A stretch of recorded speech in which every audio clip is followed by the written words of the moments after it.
Well, let me just summarize what that said. What Henry Kissinger and others said was that the population, the threat of population growth in 14 countries, plus the Palestinians, was to be considered a threat to the national security interests of the United States. So even though America was guilty of committing acts of genocide before 1974, it was only in 1974 that genocide became the official policy. Are you listening to me? If you think I'm lying, go look up NSSM 200 on the internet. There's many sites on the internet that publish the whole report, about 200 pages. Go read it for yourself. And they identified South Africa, Nigeria, Egypt, Iran, Iraq, the Palestinians, Brazil, and several other places,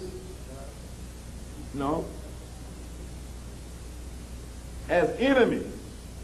Now keep in mind what this means. This is the first time in the history of America that populations of people, civilian populations, have been identified as the enemy. Not a political system like communism or socialism or Nazism or something like that. No, the very people themselves. And the thing that they are doing that is a threat to the security interests of the United States, according to Mr. Kissinger, is that they're having babies. So just to cite one example from that report, Mr. Kissinger said Nigeria, early in the 21st century, could emerge as a bona fide superpower in her own right.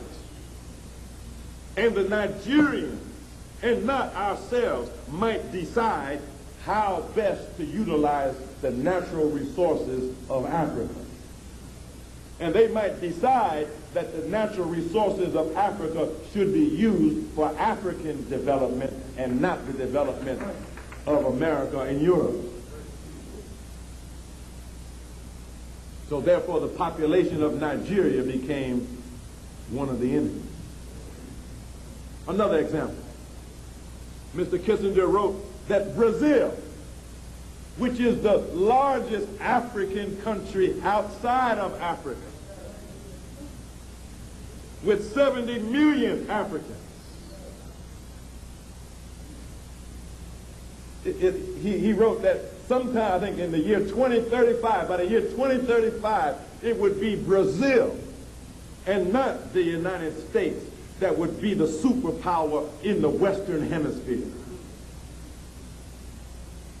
And the balance of power would shift from the Northern Hemisphere to the Southern Hemisphere.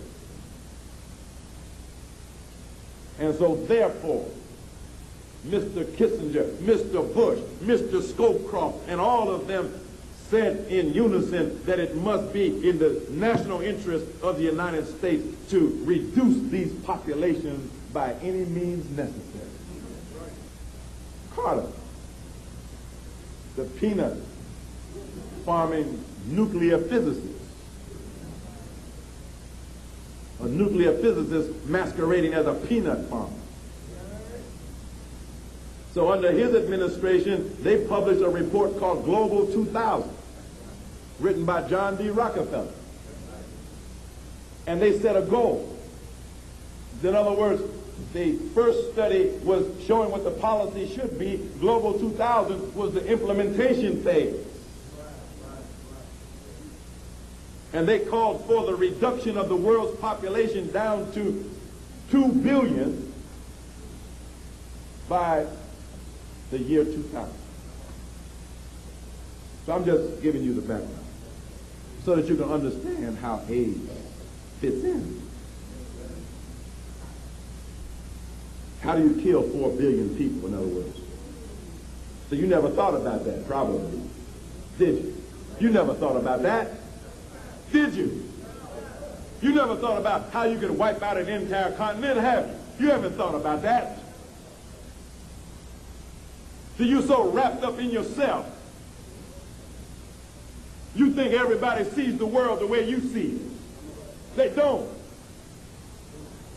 You think that what I'm saying and reporting to you is impossible because you don't think like that. Well, how could somebody do that? How could they think of something like that?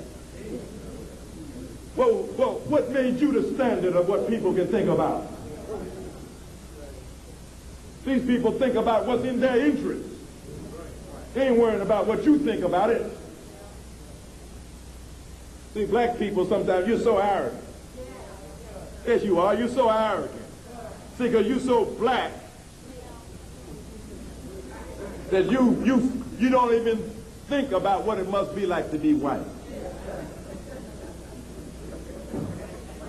And I don't mean no disrespect, but white people are at a disadvantage, a very distinct disadvantage. Suppose you were white on a black planet.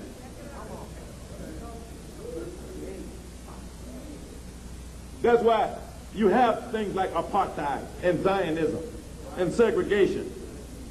This is an effort of the white race to keep themselves separate and apart from black humanity. You heard the old American expression, one drop of black blood makes you what? Black. So if you carry one drop of black blood, you are classified as black. You cannot be a member of the white family. We didn't set it up like that because we don't care what you look like. I got people in my family look like they white. Red hair, blue eyes, everything. But they got one drop somewhere. I'm just telling you the facts now.